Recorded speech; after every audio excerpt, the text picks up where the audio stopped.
Hi hello नमस्ते ଆଉ ଏବେ ବର୍ତ୍ତମାନ ସମୟ ହେଲାଣି ଆସି 2:20 ଦୋକାନରୁ ବାହାରିଲି ଯିବା ପାଇଁ ଖାଇବାକୁ ଯିବା ପାଇଁ ଘରକୁ ଯିବି।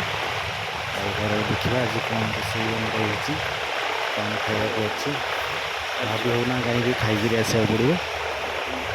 ମୁଁ ତ ବାହାରିଲି ଏବେ ଯେହେତୁ ଦୋକାନରୁ ବାହାରିଲି।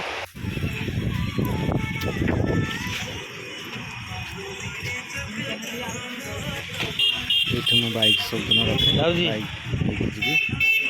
ମୋଟରସାଇକେଲ ଥୁଆ ହେଇଛି ମୋର। ବର୍ତ୍ତମାନ ଘରେ ପହଞ୍ଚିଗଲି। ଲାଇନ୍ କଟି ଯାଇଛି, ଝିଅ ବି ଶୋଇପଡ଼ିଛି। ବାପାଲି ଶୋଇଛୁ? ହଉ ହଉ ଶୋଇପଡ଼ିଛି।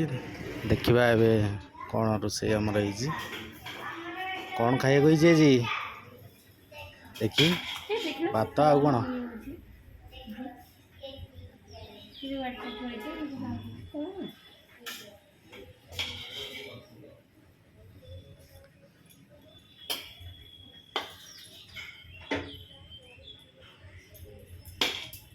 ତରକାରୀ କ'ଣ ହେଇଛି?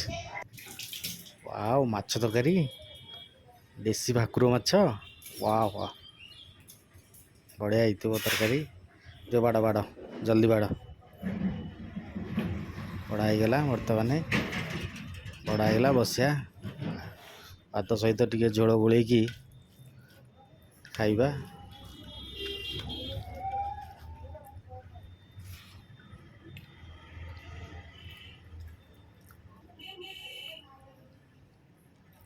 ବହୁତ ଟେଷ୍ଟ ଲାଗୁଛି, ବଢ଼ିଆ ସୋ ଟେଷ୍ଟି। ପାଚିଲା ଆମ୍ବ ବି ଅଛି, ଦେଶୀ ଆମ୍ବ, ପୁରା ଦେଶୀ ଆମ୍ବ ବଜାରରୁ ଆସିଥିଲା। ଆମ୍ବ ବି ବହୁତ ମିଠା ଅଛି, ବହୁତ ମିଠା ଆମ୍ବ। ଓକେ।